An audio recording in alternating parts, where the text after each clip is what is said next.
It's time for another Showbiz Spotlight, focusing on the big screen feature, Renfield. Mr. Renfield, welcome.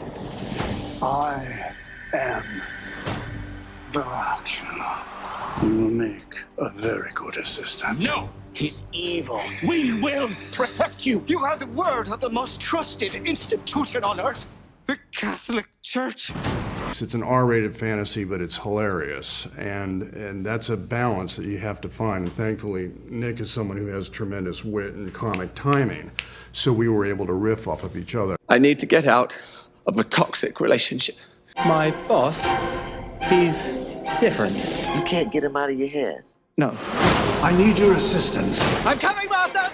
These two characters, they're together, but they love each other, and they also are tormenting each other, and there's so much hurt even in Dracula for what Renfield does to him, trying to escape him. So there's a lot to unpack emotionally, I think, between them. Let me explain. I work for Dracula. Count Dracula? It's the real Dracula! Some call me the Dark One. Others, the Lord of Death. So you bring in people to eat? Well, I do other stuff. Like what? Wash his cape? No. The cape is dry clean only, strictly. Yeah, I will wear this. It's fly, yeah. It's just more of a reaffirmation, if you will, that so much can be conveyed with voice and just your eyes, that even though I'm under 20 pounds of makeup, the performance still can come through with voice and eyes. Renfield, your sole purpose in life is to serve me. Obviously, you go back to the novel a lot to figure out how Renfield began as a character and as a person, and then the 31 film is brilliant because Dwight Frye's performance is so iconic. So stealing things from that when I can. I love his laugh, obviously, and that's such a piece of the character, so trying to pepper that in.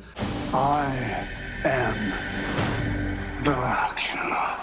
Well, the words, I am Dracula, I wanted to channel a little of the Transylvanian voice, but by and large, my favorite Dracula is Christopher Lee, who has a British sound. My father was the biggest influence for Dracula, who had a mid-Atlantic sound. What I didn't want to do was have a goofy Transylvanian sound in the role, so I thought my father, whom I channeled in a little movie I made called Vampire's Kiss, was a great starting point for the way this Dracula speaks. You know, let me explain something to you, okay? Explain something to you, okay? You deserve only suffering. I will unleash an army of death. Everyone you care about will suffer.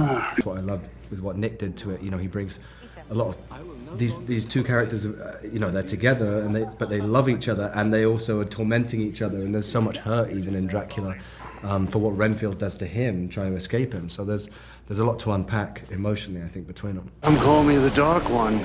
Others, the Lord of Death. To most, I am Dracula. Okay, obviously we're dealing with a little bit more than just narcissism here. I think it was more just really trying to find the tone. I'm trying to find this bullseye between comedy and horror, which I don't think has been explored that much. I was often thinking about American Werewolf in London, and that's a bullseye Chris McKay and I really wanted to hit. So I was always trying to be conscious of the tone of this particular piece. Now, let's eat. Thanks for watching another edition of the Showbiz Spotlight. If you can, please follow, subscribe, and like the Showbiz Syndicate, and check out other reviews and stories. I'm humbled and appreciative.